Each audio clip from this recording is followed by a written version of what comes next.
You ask Tiger to calculate. This deals with linear inequalities with one unknown. The final result is m greater than 2.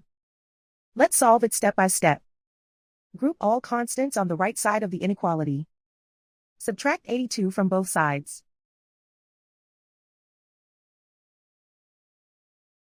Simplify the arithmetic.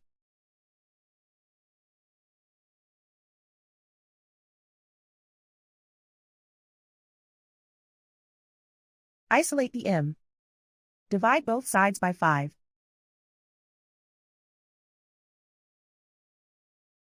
Simplify the fraction.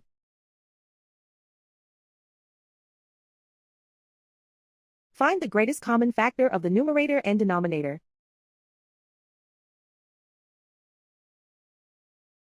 Factor out and cancel the greatest common factor.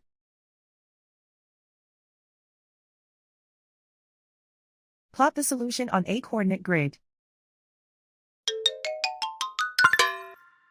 And so the final result is m greater than 2.